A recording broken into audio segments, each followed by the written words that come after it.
안녕하세요. 이렇게 온라인으로 함께 말씀의 은혜를 나눌 수 있어 감사합니다. 2025년에는 매일의 묵상을 통해 성경 통독의 은혜를 나누며 함께 성경 통독의 자리로 나아가고 있습니다. 오늘 통독할 말씀은 사사기 9장부터 12장까지의 말씀입니다. 오늘 통독의 본문은 성경 읽기표의 제목처럼 7명의 사사들이 등장하며 또 이스라엘 가운데 있었던 내전 수준의 갈등이 등장하는 본문입니다. 흔히 많은 학자들이 사사기의 전체 구조를 나선형 하강 구조라고 표현하곤 합니다. 왜냐하면 사사기에는 다음과 같은 구조가 반복적으로 등장하기 때문입니다. 그리고 이 구조는 오늘 본문의 전체적인 흐름 가운데도 그대로 나타나는 것을 볼 수 있습니다. 먼저 이스라엘 백성의 죄, 그리고 하나님의 징계로 인한 이방 민족의 압제, 이스라엘의 회개, 하나님이 보내신 사사의 등장. 이 구조가 계속돼서 반복하는 것이 이 사사기의 전체 구조인데요. 그런데 이러한 구조가 반복되면서 각 사이클마다 백성들의 불순종과 죄악이 이전보다 더 깊고 심각해지는 패턴을 보이며 사사들 역시 계속하여 불완전한 모습을 보입니다. 그래서 이 사사기 전체 구조를 나선형 하강 구조라고 흔히 말씀을 합니다.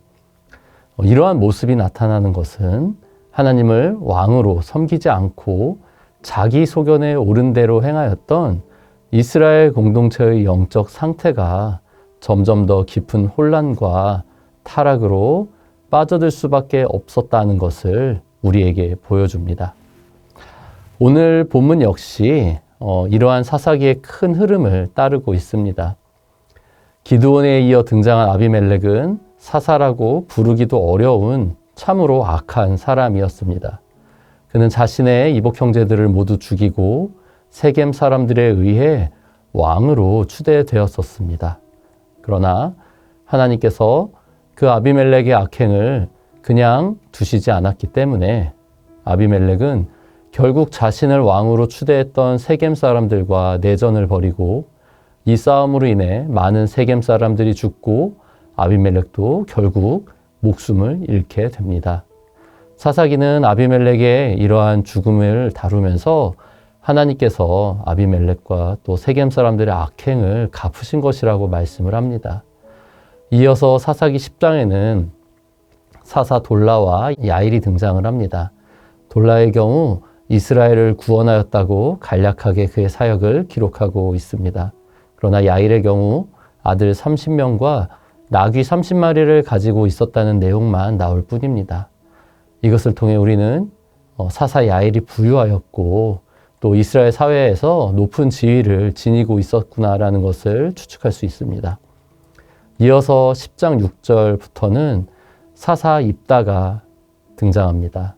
사사 야일과 달리 입다는 비천한 출신이었고 그래서 사람들로부터 무시를 당하는 삶을 살았었습니다. 그러나 입다는 암몬 자손이 이스라엘 백성들을 공격해온 절체절명의 위기의 순간에 하나님을 의지하는 믿음으로 이스라엘 백성을 이끌어 큰 승리를 거둡니다. 그러나 위대한 믿음의 승리를 거둔 입다이지만 이전 세대의 사사였던 기드온과 비교해보면 어두운 면이 많이 있는 것을 발견하게 됩니다. 우리는 이것을 사사기 전체의 그 나선형 하강 구조에도 비추어서 생각해 볼 수 있는 것 같습니다. 기드온은 신중하게 하나님의 명령을 따라 전쟁에 임했었지만 입다는 충동적인 모습을 보입니다. 특히 성급하게 하나님께 서원을 하는 실수를 저질렀었습니다. 기드온은 미디안과의 전쟁 후 에브라임 지파 사람들과의 갈등이 있었지만 평화롭게 아주 지혜롭게 잘 해결하였었습니다. 그러나 입다는 어떻습니까? 에브라임 지파 사람들과의 갈등을 내전 수준의 어떤 싸움을 벌여서 무력으로 해결하였었습니다. 이러한 입다의 기드온과 비교해서 불완전한 모습은 시대가 흐를수록 이스라엘 민족들과 사사들이 타락해가고 있다라는 사사기의 전체 흐름을 잘 보여주고 있습니다. 저는 오늘 본문을 통독하면서 사사기 10장 4절이 마음에 많은 여운을 남겼습니다. 제가 다시 사사기 10장 4절을 읽어드리겠습니다. 그에게 아들 30명이 있어 어린 나귀 30을 탔고 성읍 30을 가졌는데 그 성읍들은 길르앗 땅에 있고 오늘까지 하봇 야일이라 부르더라. 아멘. 네, 사사 야일에 대한 말씀입니다. 이 말씀이 제 마음에 남긴 여우는 사사 야일이 나귀 30마리가 있었던 것이 부러워서가 아닙니다. 그가 나귀 30마리를 가진 풍요로운 삶을 살았었지만 그럼에도 불구하고 사사로서 하나님 나라를 위하여 한 일이 아무것도 기록되어 있지 않았습니다. 그것은 야일이 사사임에도 불구하고 하나님의 나라를 위해서 이스라엘을 위해서 특별히 한 일이 없었기 때문인 것으로 보입니다. 그런 야일의 삶을 보며 잠시 제 삶을 또 제 중심을 돌아보게 되었습니다. 잠깐뿐인 나그네 인생을 마치고 하나님 앞에 제가 섰을 때 이 나귀 30마리를 가졌다는 것이 그저 제 삶에 대한 하나님의 모든 평가라면 그것만큼 인생이 후회되고 부끄러운 것도 없겠다는 생각이 들었습니다. 그래서 이 말씀이 저에게는 참 야일처럼 살지는 말라는, 또 그렇게 살아서는 안 되겠다라는 하나님의 말씀처럼 느껴져서 마음 가운데 깊은 여운이 남아 있습니다.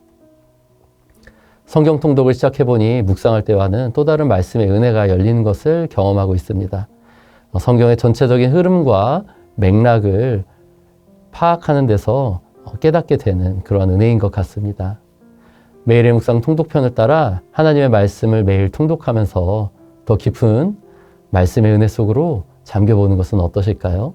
제가 오늘 잠시 나눈 것처럼 통독 가운데 받은 은혜를 간단하게라도 기록해 두신다면 하나님께서 주신 그 말씀의 은혜를 또 더욱 풍성하게 누리시고 또 간직하실 수 있을 것입니다. 잠시 기도하겠습니다. 하나님, 이스라엘 사사들의 모습을 보며 아무리 훌륭한 지도자라도 인간은 결국 한계가 있는 것을 보게 됩니다. 하나님을 떠나 자기 소견에 옳은 대로 행하던 이스라엘이 점점 악하게 되어가는 모습을 바라보며 영적인 타산지석으로 삼을 수 있기를 소망합니다. 하나님, 그러나 저 역시 이스라엘 백성들처럼 하나님의 은혜가 아니고서는 하나님을 떠나서는 아무런 선도 행할 수 없는 죄인임을 다시 한번 고백합니다. 이 진리를 늘 마음에 새기며 또 하나님을 더욱 가까이 하며 하나님의 말씀과 함께 동행하는 하루하루를 살게 하여 주시옵소서. 감사드리오며 예수님의 이름으로 기도드립니다. 아멘.